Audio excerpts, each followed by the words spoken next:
നമസ്കാരം. Alpha palliative care daily ന്യൂസിലേക്ക് സ്വാഗതം. പ്രധാന വാർത്തകൾ.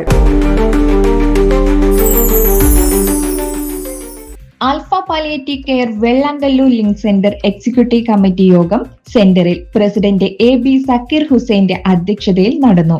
ആക്ടിംഗ് പ്രസിഡന്റ് ഷഫീർ കാരുമാത്ര ആമുഖ പ്രഭാഷണം നടത്തി. ട്രഷറർ പ്രൊഫസർ വർഗീസ്, ജില്ലാ panchayat member CB Shakeela teacher, PRO Meharban Shihab തുടങ്ങിയവർ ആശംസകൾ നേർന്ന് സംസാരിച്ചു. എല്ലാ കോർഡിനേറ്റർമാരും അവരവരുടെ പ്രവർത്തനങ്ങൾ വിശദീകരിച്ചു.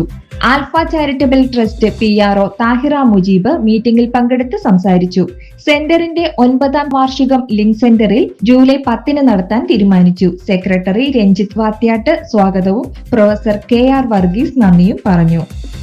ഓണത്തിന് ഒരു മുറം പച്ചക്കറി എന്ന പദ്ധതിയുമായി ആൽഫ വെള്ളാങ്കല്ലൂർ കമ്മിറ്റി സെന്ററിന്റെ വിഷരഹിത പച്ചക്കറി പദ്ധതിയായ ഹരിതശ്രീയുടെ നേതൃത്വത്തിലാണ് പദ്ധതി നടപ്പാക്കുക.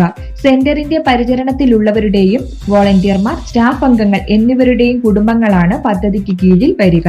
കൃഷിയുടെ തുടക്കം മുതൽ വിളവെടുപ്പ് വരെയുള്ള കാര്യങ്ങളുടെ ഫോട്ടോകൾ പരിശോധിച്ച് മികച്ചയാൾക്ക് കർഷകശ്രീ അവാർഡും സെന്റർ ഏർപ്പെടുത്തുന്നുണ്ടെന്ന് ഭാരവാഹികൾ അറിയിച്ചു. ആൽഫ മാള സെന്റർ പുതുതായി നിർമ്മിക്കുന്ന ഹോസ്പീസ് കെട്ടിടത്തിന്റെ നിർമ്മാണ പ്രവർത്തനങ്ങൾക്ക് ഇന്ന് തുടക്കം കുറിച്ചു. നിലമൊരുക്കലാണ് ആദ്യഘട്ടത്തിൽ നടക്കുന്നത്.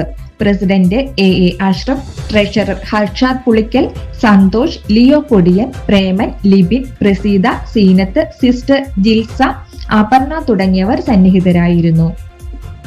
ആൽഫ എടത്തിരുത്തി ലിങ്ക് സെന്റർ പ്രവർത്തനങ്ങളെ സഹായിക്കാനായി പാണ്ടാട്ട് നാരായണൻ നായരുടെ സ്മരണാർത്ഥം ഭാര്യ സരസ്വതി, മക്കൾ ബാലചന്ദ്രൻ, രമ ശ്രീകുമാർ എന്നിവർ ചേർന്ന് കട്ടിലും എയർബെഡും മറ്റ് അനുബന്ധ സാധനങ്ങളും സംഭാവന ചെയ്തു.